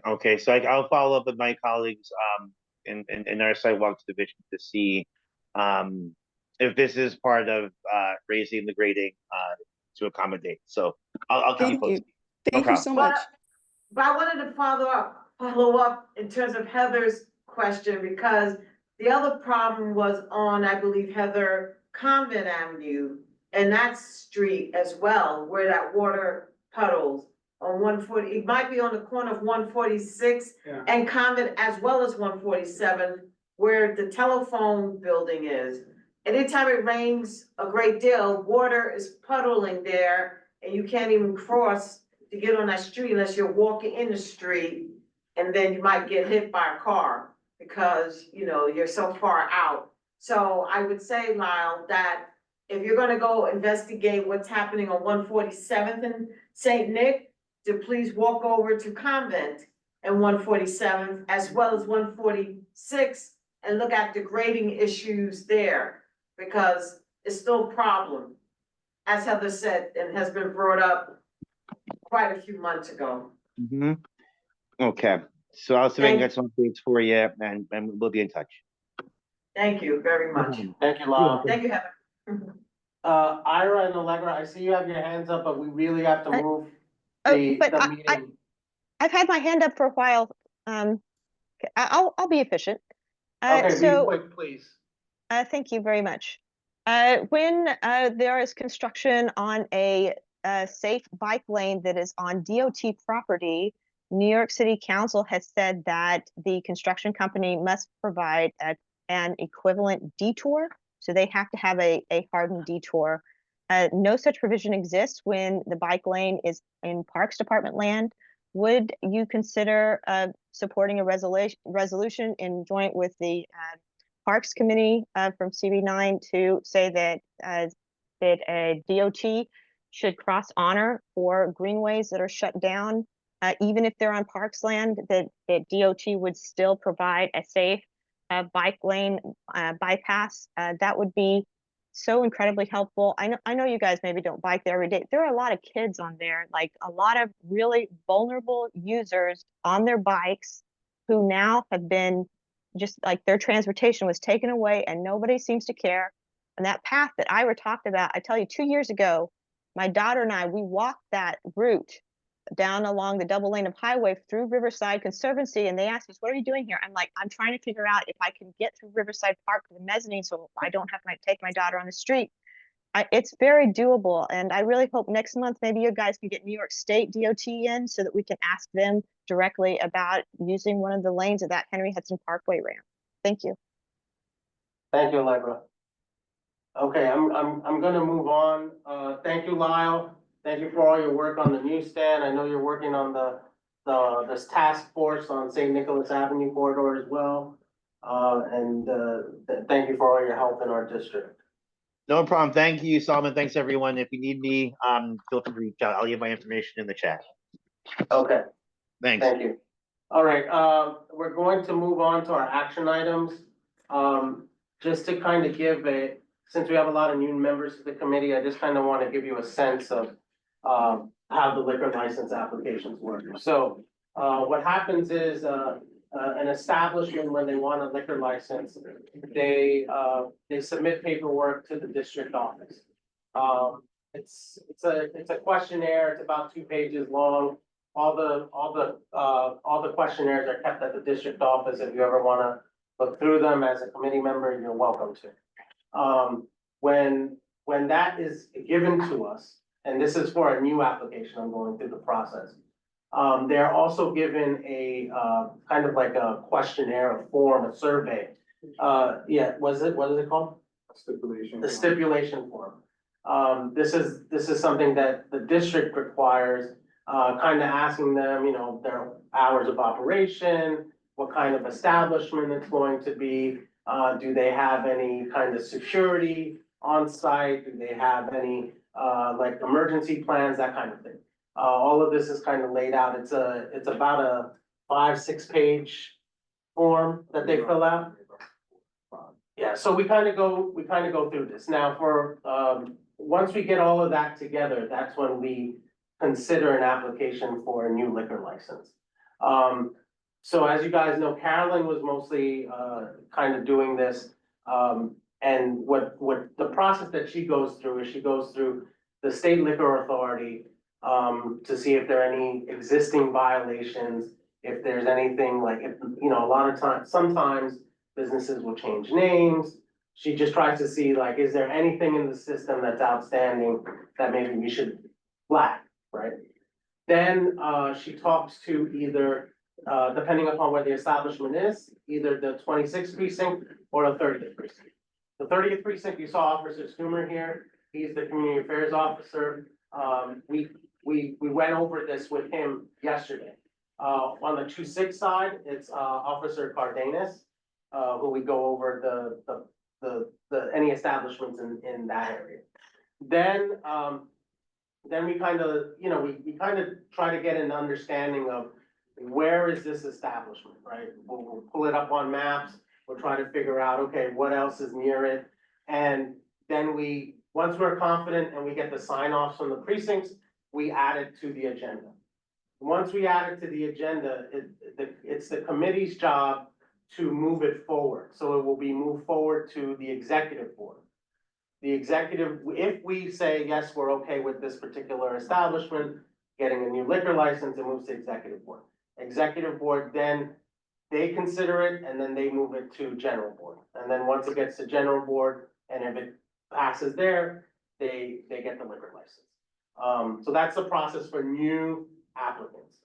For renewals, these are people that usually are, you know, establishments that have already gotten a liquor license. So in this particular case, we're looking for, do they have violations in SLA? Do they have a lot of violations in 311? Do they have DOB violations? So we're looking at all of this, and this is all public data, this could all be searched. And we're looking to see like, okay, are there a lot of maybe noise complaints? Or have there been a lot of complaints about a particular establishment? We also look at the Department of Health, see if they have a lot of violations there, right? We take everything into consideration. Once we kind of feel, all right, we've done our due diligence on looking at the data that's available to us, then we ask the precincts what they think. Again, same people, Cardenas and Stumer. Once they tell us that everything is okay on their end, we add it to the agenda. So today we have 7 new liquor license applications and we have 8 renewals. Just quick question, Yes. Solomon. So that process that you just went through, so let's call it a worksheet. You guys have a worksheet for each of the establishments. Do we see that worksheet? So where's the information that consolidates like what's on the health department, 311? As a committee, Right. We don't see it. It appears that you two guys see it. Right. So how do we see it? If you're interested in seeing it, Hakil, and use the habit and have the paperwork in the district office. The way we have it is we get them, they come in different waves, right? Sometimes we get a couple a month, sometimes we get a huge stack. It all depends on, from a timing perspective. We had a lot to consider because we were kind of off for the summer. And then you guys know Carolyn is sick right now, so she didn't get a chance to go over it last month, and we went over it together this month. And now I'm a little more familiar with the process, and I really think that more of our committee members should be involved. Yeah. Not just two people. Two people, right? And, you know, so I think we should, what I would like to do is kind of document the process for all of you. And then maybe we could take turns, different months, doing these evaluations, right? I think that would be better, instead of just having to depend, you know, in past years, it was mostly Carol. It shouldn't be on one person, right? Because one person can get sick, as we've seen. And, you know, and it shouldn't just be me either after that. So it really, I want you guys to get more familiar with the process, get more familiar with the officers that you're asking, you know, feedback from. I think that's important. So let me lay out the documentation of the process, both new and renewal. I'll share it with you guys. And then what we do, what we did yesterday, actually, we went in, Carolyn and I picked her up, and we went through, there's like a huge pack that you could show you the folder. We still have a lot to consider for the next meeting. So we go through that pack, we make these checks, you know, I have my laptop out, you know, she's giving me the addresses, we're putting them into the websites, we're looking at them. Something sticks out, we make note of it. If there's nothing, there's nothing. And then once we get our final list together, that's when we call the officers for that. And we do it there, and sometimes we, you know, we may need Yutha. In this particular case, we needed Yutha for something, so she was there. That's why we do it at the district office. But, you know, so a lot of times we don't need Yutha, but, you know, in this particular case, we need her for something. But that's just you know, big picture, that's how the process works. So the 7 for new applicants, and again, we invite all the new applicants to come to present in front of us, just because we want to know these new establishments, what they're doing, where they're opening, you know, we think it only can help them in the process, so that we can become more familiar. Cordial was one that came. Somerville Enterprises, they actually came in June, I believe. They came before the board. Somerville Enterprises is actually they are looking to open up a kind of like a kiosk stand in Morningside Park. So that's what that is. And they're supposed to, I think it's seafood and some beverages and stuff like that. So these are the 7 places. Yes, you have a question? Yeah, I guess about the Somerville Enterprises, you guys already talked about this, but I wasn't on the board yet. Yeah. What's the hours of operation as far as like alcohol goes, like, how are they? They close once there's dusk, so once the sun goes down, Yeah. they're closed. Okay, so. And I think they were open every day. I think they started at noon, so noon to dusk pretty much. I think they were open a little earlier on the weekends, but I don't have the paperwork in front of me to tell you that, but it wasn't something like, they're not open very late. I'll just put it that way. Okay. Anyone have any other questions about the 7 new applicants? Can you go on the line or? Yeah, we'll go by now. Oh, right. I was just wondering if there's a way, like, divvy it up, like maybe that could be a way, like. Maybe we should do that. Maybe we should do like a workshop and just like, we can put it up on the screen and just go through each applicant, just so everyone gets familiar with the process. And then maybe we can divvy it up after that. But yeah, there has to be a more efficient way of doing it. I agree. Yeah. That's a good feedback there. And the other thing is maybe the form sheet that you explained to Chris, we can have on the screen. Right. Well, so we can, like now. We have. We share the scoring, that's what I was concerned about. We have a lot of blind information. It's really not scoring, it's just like if there is, let's say there was an SLA violation, right? We would write that, okay, there was an SLA violation, this is the date, this was the violation was. And a lot of times, what we wanna see in the system is that, has there been nothing done, or are they trying to address it? In most cases, if we find one, they're usually trying to address it. If no action has been taken, then we wouldn't move it forward. We would let them know, we would let the business know. Usually it's their lawyer that puts in the application. We would tell them, hey, we saw this violation, we saw that no action has been taken. You need to address it before we can take it into consideration. And then a lot of times they'll come back and say, yeah, we did address it. And then it's like, oh, well, it's not noted on the SLA website. Can you show us the paperwork? And they'll usually send it to the district office. So while it's not, you know, the scoring system per se is not really a scoring system, we're just trying to find any red flags. That's what we're trying to find. I think what Victor is stressing is that it's sort of that sharing that information so that it's not held by just 2 people. Yeah. And No, bring it forward into. See, the thing is that it all gets sent to the district office, so Yutha and Akil see it, they put it together. We just kind of look it over to make sure we're checking to see, do we find any violations, any red flags, right? Yeah, go ahead. So I'm not in the committee, but you know, I'm a committee associate. So I'd like to say that when we do receive the application, we send them BLP stipulation form that we modeled after CB4, which I modified myself. I send that to the applicant. They fill it out and then they send it back to us. Everything that, as Solomon noted, would be public information as far as like DOB violations, noise complaints. Everything else is like, once you have the address, you can do the due diligence, you know, via Google, or you can, you know, you can do a walkthrough, you know, of these establishments yourself.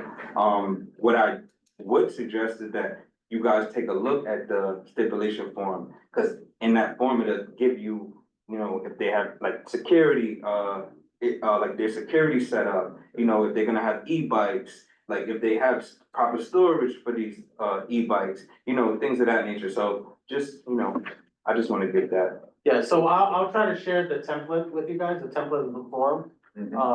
I'll send that out to the committee. So I gotta send that out to the committee. I have to send out the information from Mr. Corbin from Academy Bus that he emailed us. I'll send you guys that as well. And then I'll also I'll send you the Cherry Walk detour request as well. So those three things I'll send you guys. All right, so we go line by line. Anyone have a problem with 1608 Harlem Restaurant Group? Remember, we're only voting if this to go to exec, right? So 1608 Harlem Restaurant, if you're not familiar with it, is going to be Fumo Cafe. It's part of the Fumo Group. So this is like the kind of information I think is sort of missing. We're seeing the corporate, but not. Right, and at the time they submitted it, it says pending, they didn't have a formal name, trade name. But so this is Uncle Tony's Fumo, and this will be their new thing less than half a block away. Yep. Small space. Yeah. Okay, so any objections? No. Okay, all right, so it moves on. Number 2 is Cordial. You heard from Cordial, from Mr. Eduardo, and I think Sandra is his lawyer. So any concerns there? I mean, I think he heard us about the noise. It doesn't sound like it's gonna be hopefully not a noisy establishment. I think they're trying to model themselves like the Perla Negra, if I'm not mistaken. But it seemed like they had questions about the hours of operation. Are they still trying to figure that out, or? That's what it sounded like. I think when he said 4 AM and we kind of all Push groaned, back, yeah, I think then he changed, okay, 2, and okay. yeah, that's a little better. But is that like written up in their application so we can hold them to it? Yeah, they put on their form 7 to 2, 7 AM to 2 AM. Okay, That's what they put on their form.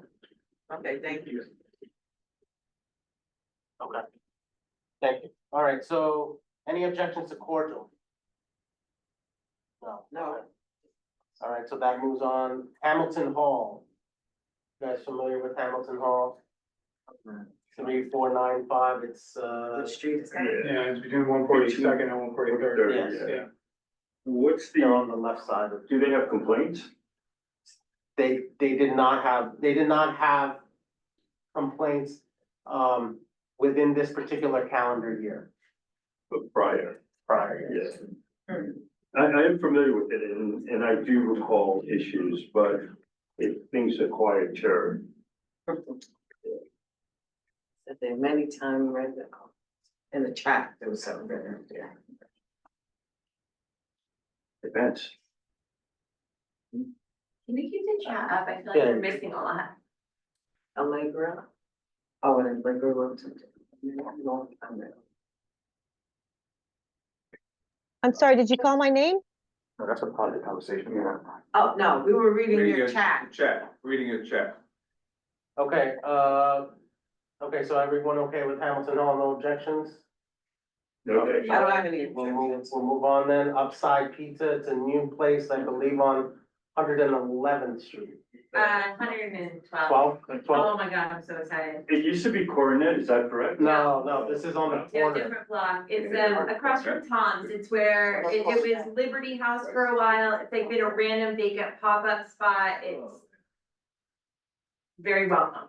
Really? Welcome. I remember Coronet, my God. I mean, it's gonna be a totally different vibe in Coronet. Yeah, I think it's more. Coronet's still there and it's not gonna poach it. think We it's got more Familia across the street too. They're all. Okay, got it, yeah. Yeah, it is on, it is between 110th and 111th, and it's closer to 111th and Broadway. Upside? No, upside is not between 110th and 111th. When I pulled it up. Where is it? It's 111th. Oh, 111th and 112th. Across from Tom's Diner. Okay. Yeah, so it's, Tom's is on one corner. and it's Northeast, across, and this is yeah. on the southeast. Yeah, she's right there. Okay. Next to like Janoff's, if you're from. Okay, got it. Any issues with Upside Pizza?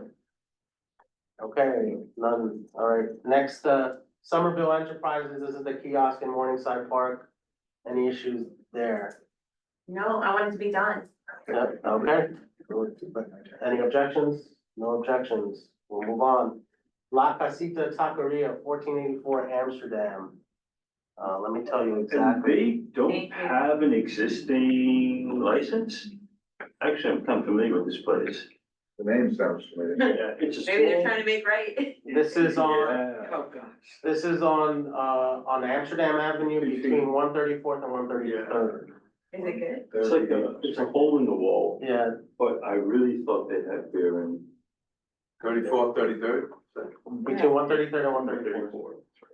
It's a small hole in the wall place. Small. Is it good? I might have to do some inspections, some research on the way home. So it'll be over there? No, it's this way. You pass it all the time. and Oh. If you go down this way and then make a left, it's a hole in the wall place, really, yeah. Oh, okay. No issues? No issues? No It's issues. just beer and wine they're asking for? Yes. Mhm.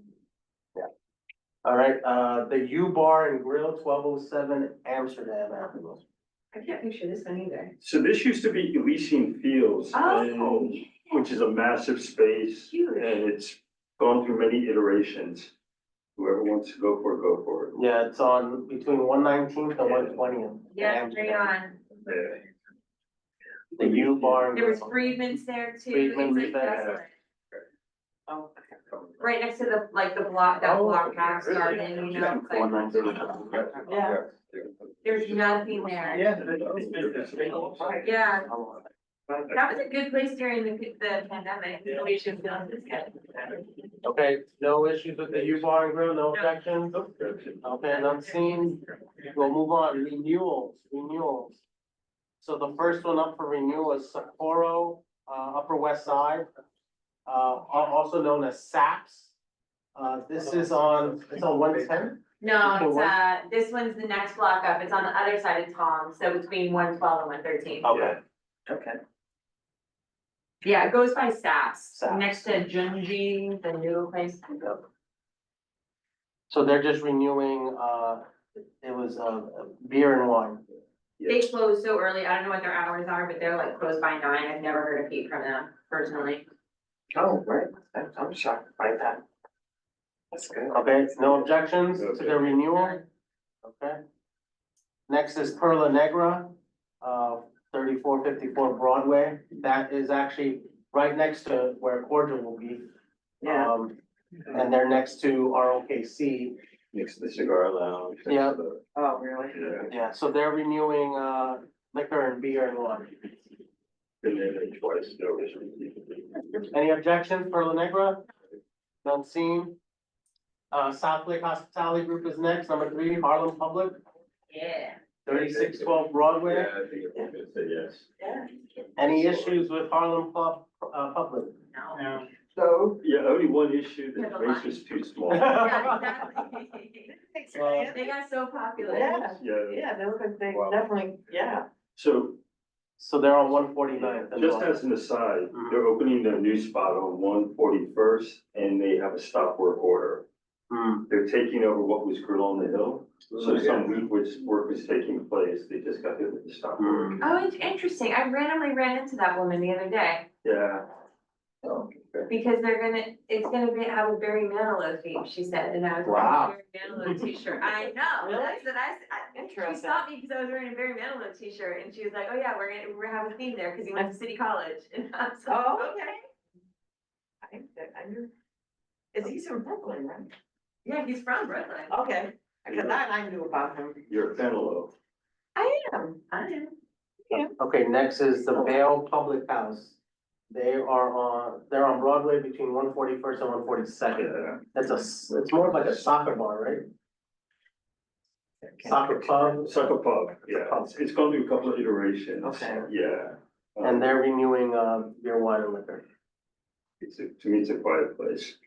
Any objections, the Vale Public House? Yeah. No. All right, next is,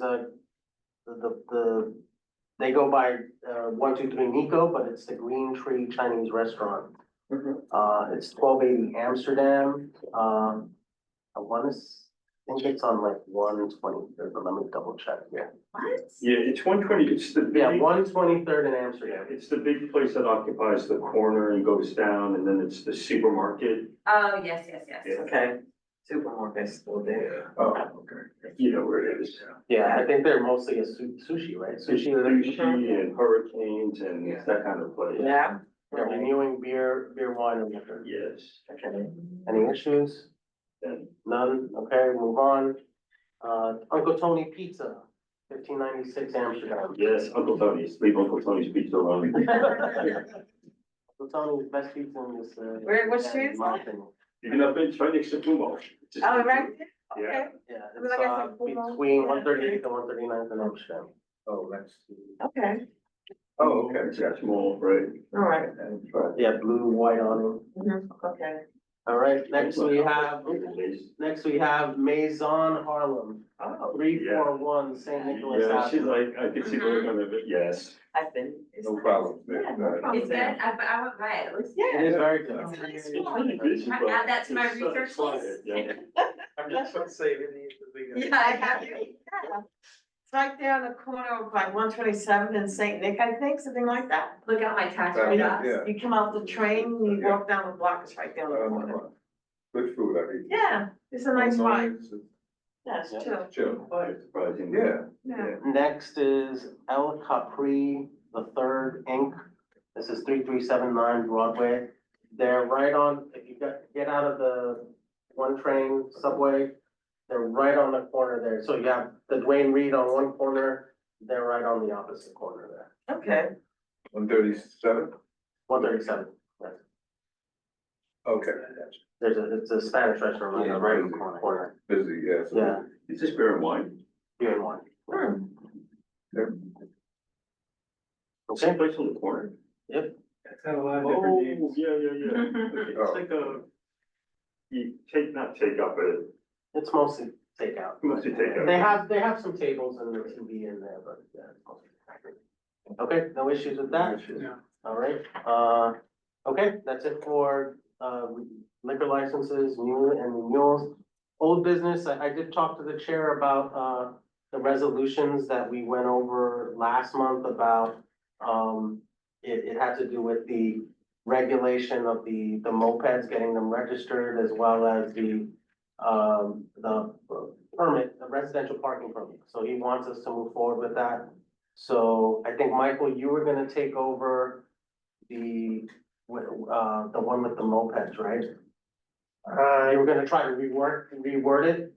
Yes, can you send me the document? I will send you the document. Does anyone wanna tackle residential parking permits? I have a start of it. Take that on. Okay, so I'll give that to Gretchen. Have we, sorry, just a little bit of background on it, like, cause I know it's a hot button item. Have we checked, like Gail Brewer, I know it, she's not the borough president anymore, but she supported them, but also had a lot of reservations. I just happen to know her position on it. Do we know what Sean's position is or any of the other electeds? Sean hasn't said anything publicly. He's told me something publicly, or he's told me something, I won't say it publicly, but I'll let you know. Okay, okay, I'm just kind of curious, I don't want to say anything that's So, direct opposition. question on, I know it stems from congestion pricing Yes. being implemented. Now that that has been put on the back burner, do we still want to move forward?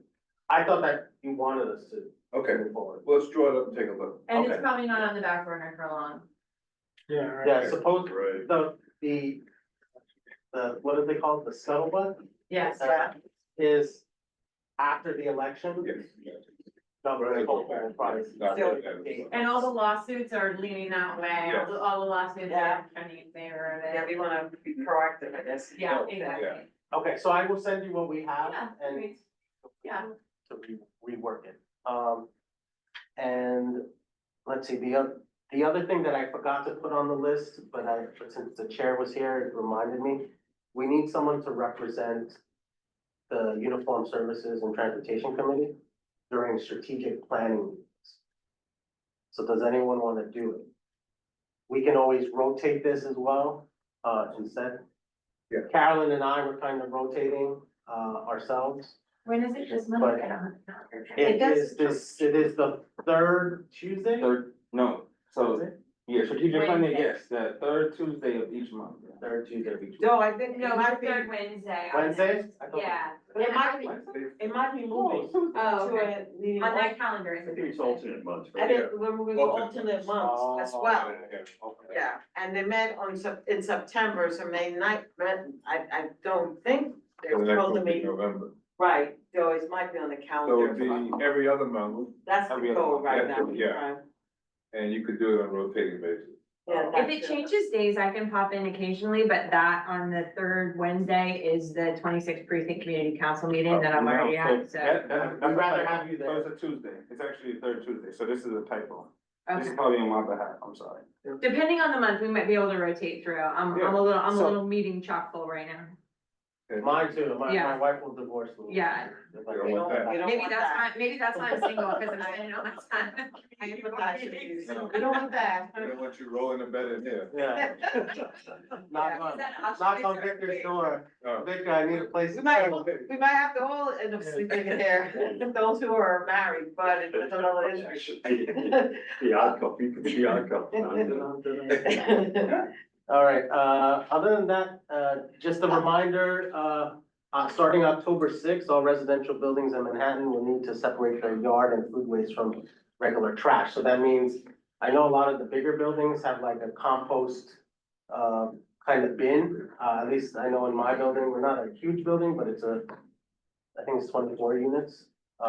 And that was my question, like, so those composting bins are brown, right? Yes. So the buildings are responsible for getting the brown They can get it container in? for free. So, yeah, you just No, go no, that's not online, request. you go online, under the SMY. Yeah, And you put it and in you the request. purchase it or get it and have it. They give you they give you the container, the bin Yeah. for free, but it's, it's pretty big. Isn't, Yeah, yeah. it's kind of, Food waste, it doesn't take that much room, Right. as much as trash does. Yeah, yeah, totally get Like, it. that would be a great problem to have if we're filling all these brown bins.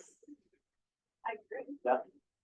and then, just a reminder, district needs, and priority for, capital budget requests, there's gonna be a public hearing on 10/16. Now, this is the one thing that I really, since I've been on the committee, this is my third year on the committee, I don't have a good grasp on. Like, this was really something that Carolyn worked with Yutha and with Barry on. But you can see here, I think, This is Akil, super helpful, whoever printed made out. us it, it's great. yeah, thank you. Akil had printed these out. This is kind of, some of the capital requests that, we have submitted in the past, right? This is This is yeah, from- it's from last year. This is from last year. Yes. Which is kind of confusing, because last year was 2025, Right, right? So what we're actually working on is 2026. 2026. yes, we're working on 2026. Right. Correct. Yeah, so we're supposed to give our feedback in terms of, from a committee standpoint, what we think are things that need to be addressed by certain city agencies. You guys know that Lyle was on before. There's a list of agency heads, I guess, or people we work with. I can distribute that to you guys. I have that. We have that, right? The list of all the people on the different city agencies. Correct. It's on the website too. Yeah, I think Barry sent it out, but we have them send it out again. I believe it was sent out by you too, Yeah. in a set of materials sessions. From a workflow standpoint, like, don't be offended by my red pen, but I have some edits or like thoughts on this. How does that discussion happen? Do we first agree that these are what we wanna go with and we wanna just edit them, or are we starting from scratch? I would just let Barry know and just copy, because Barry's the one that's still doing this. Yeah. Yeah, I would just let Barry Weinberg know Okay, and just copy the committee on it. okay. That should be good. And it's okay that it's not the committee's opinion, it's just my opinion. At this point, yeah, because Okay. we're so close to, Yeah, it's crazy we have to turn this so fast. right. Yeah, we, yes, that, they started earlier. Again, it's a process, like we give our, kind of our list. We get, kind of a response back, and then we give like another revamp list. Got it. So, Well, and this is kind of like, it's on this, but it's also on the agenda item.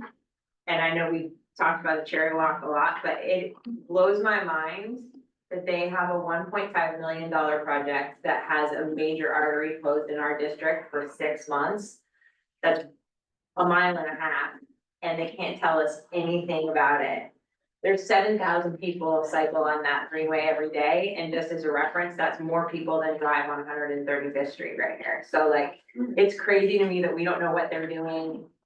So I do have to say, and I think Victor, you were hinting to this, it came up yesterday in Parks, but I do feel remiss that the person, there is a contact person. It's not what. There's a is it- contact person on the website, but like, there's not even anything on the park's website about what the project is. Like, Is it it's Wesley? deliverables on? it's It crazy. might be Wesley. does Yeah. Rita have any Yeah. info on this? As far as what? On what, like, We, at the Oh, end so- of, at the end of the construction of Cherry Yes. Walk, how should it look? So like? I think we're looking for updates, so the DSC meeting will be next week, Wednesday. Okay. District Service Cabinet, and that's where both Lyle will be in that meeting and Parks, Matt and But it's Wesley. wild to me that when it comes to this board to ask for what we want or what, I mean, I doubt that they're gonna do what was on here. I know that we're celebrating that, but I doubt that they're gonna install speed bumps and the things that are asked for on here. Like, it's just wild to me. we need more clarification. I was kind of taken aback that we didn't get any notification. It was just, I ride Yeah, myself that way. I'm like, what are you gonna do? which, on the flip side, they're claiming that it's not remotely related to the current political issues with our mayor. But DOT is hammering through a lot of projects all of a sudden that have been on the back burner. Like, they have flipped the switch on a lot of things that have been holding. So, Well, I mean, in fairness, the work is needed. on Cherry Absolutely. Walk. I've Absolutely. potholes, Yeah. It's bad. but it's one of those things where it's like, okay, you're gonna do, it was closed already from 2020 to 2021. And they just did some Band-Aids, but it was closed for a long time. And now it's closed again. It's like, all right, well, let's get some input from the community. Like, it's crazy to me that the pedestrian side goes from the right to the left. And there's not good signage on it. Like, if they're gonna do, like, I just think, I would just love to know. I'll work. But that's logical. Heather. I know, right? Listen, I'm glad they're, like, and I don't wanna look a gift horse in the mouth, right? Like, I'm glad they're doing something, but. Yeah. We'll see if we can get better clarification. Tried to do it myself, so no worries. Thanks, Victor. We'll do. Okay, I think that's all I had.